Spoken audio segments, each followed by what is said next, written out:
Ya pemirsa, terima kasih Anda masih bersama kami dalam Kampus Corner. Udinus akan menggelar konferensi internasional Icemantic 2020. Baik Mas Saifur, kita lanjutkan. Nah tadi kan pesertanya juga dari umum, dari banyak kalangan dosen, mahasiswa juga. Nah ini keuntungan yang didapatkan bagi peserta yang mengikuti Icemantic ini apa saja?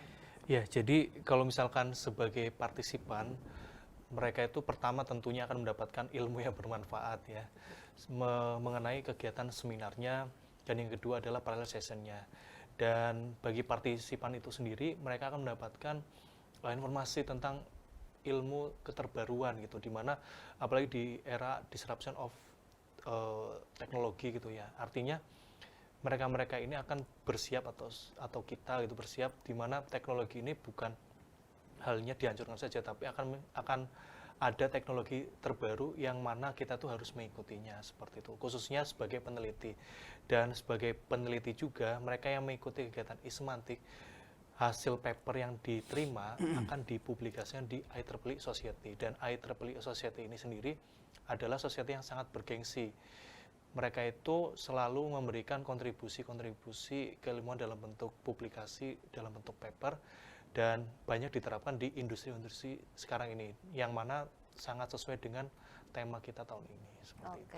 Jadi keuntungannya banyak juga ya, yang paling penting juga ilmunya seperti itu.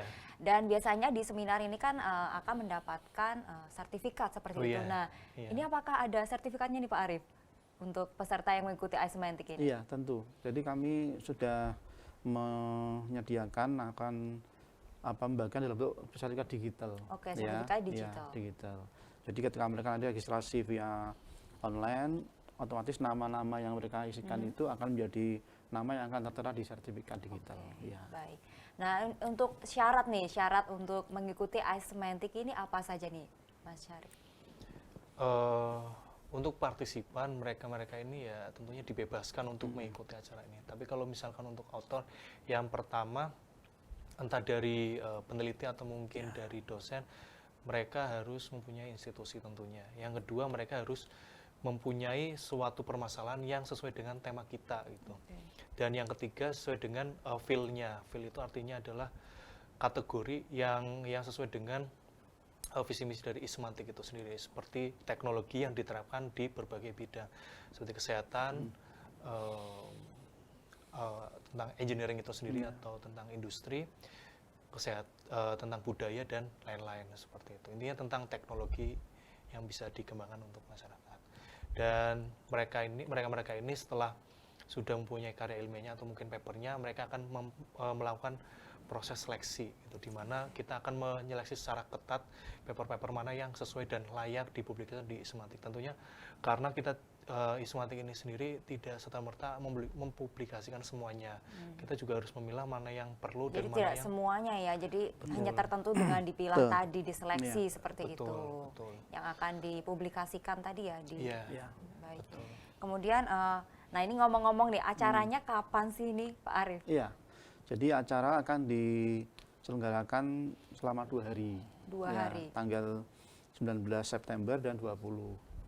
Pada tanggal 19 September atau hari pertama itu akan ada yang pertama dari keynote speaker ya.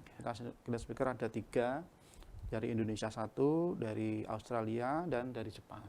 Ya. Kemudian hari pertama juga setelah paparan dari keynote speaker akan ada yang parallel session, tapi hanya untuk 6 sesi saja, dan sisanya akan dilakukan di hari kedua. Gitu. Jadi memang acaranya ini 2 hari ya, tanggal 19 September dan 20 September 2020. Nah untuk tempatnya sendiri ini apakah diadakan secara ini juga Pak, tatap muka? Betul. Atau? Jadi kalau tempat untuk venue-nya itu kita adakan di Gedung H lantai 7. Di Gedung H lantai 7 untuk opening dan untuk tadi juga ya untuk opening, kemudian juga untuk semuanya. tapi nanti dari keynote speaker akan berada di masing-masing negara. Ya, baik. Ya. Nah ini untuk Mas Saifur nih ini untuk kenapa sih peneliti ataupun dosen baiknya untuk mengikuti Icemantic ini nih? Alasannya apa sih harus mengikuti ini? Gitu? Alasannya ya, yang pertama adalah dosen itu punya 3 kewajiban, termasuk peneliti juga. Yang pertama itu adalah mengajar. Mengajar tentunya menyampaikan ilmu gitu ya, yang sesuai dengan keilmuannya. Yang kedua adalah pengabdian masyarakat, di mana kontribusi kita di masyarakat itu harus berguna gitu. Apa yang bisa kita lakukan untuk masyarakat, apa yang bisa dimanfaat. Dan yang ketiga yang paling penting adalah kita harus selalu mengikuti tren. Dan di sini bukan tren fashion ya teman-teman, tapi tren tentang keilmuan kita. Di mana kalau misalkan pintar dalam artificial intelligence, dia harus membuktikan dirinya bahwa dia itu masih berkontribusi dalam dunia artificial intelligence seperti itu.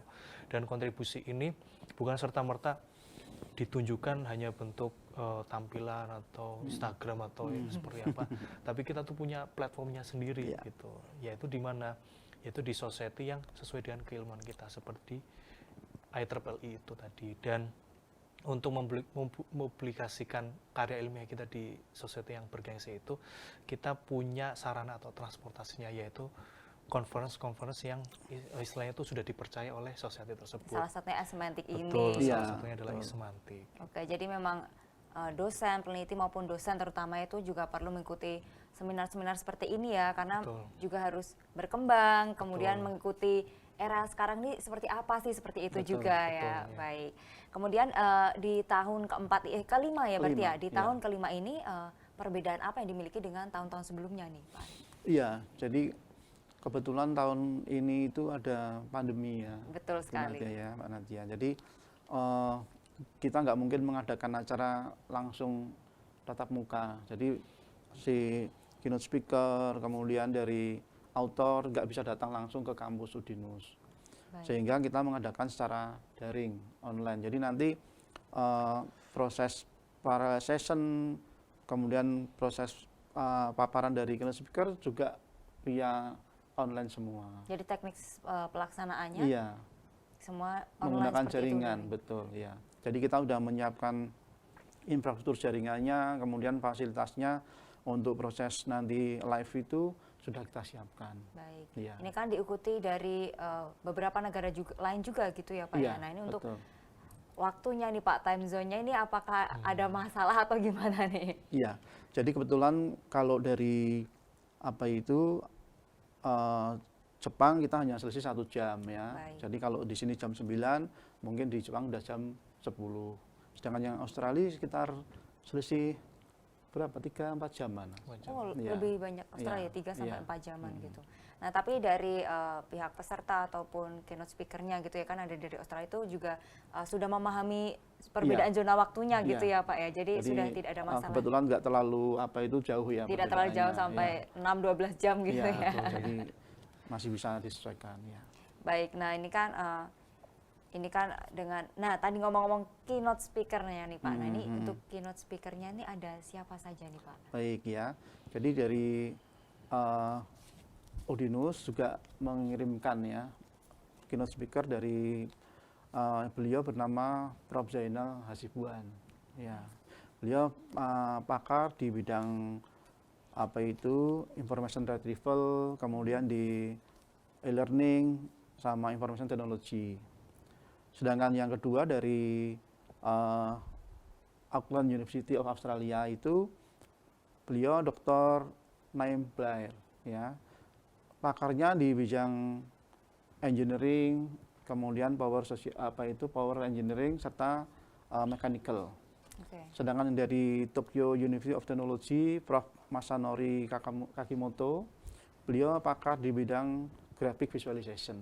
Baik, jadi memang keynote speaker-nya keren-keren sekali ya. Jadi masing-masing punya keahlian atau expertise di bidang yang berbeda-beda. Oke, gitu. Baik. Nanti kita akan lanjutkan lagi, tapi setelah jeda berikut ya. Ya pemirsa, jangan kemana-mana, Kampus Corner akan segera kembali untuk Anda usai jeda berikut.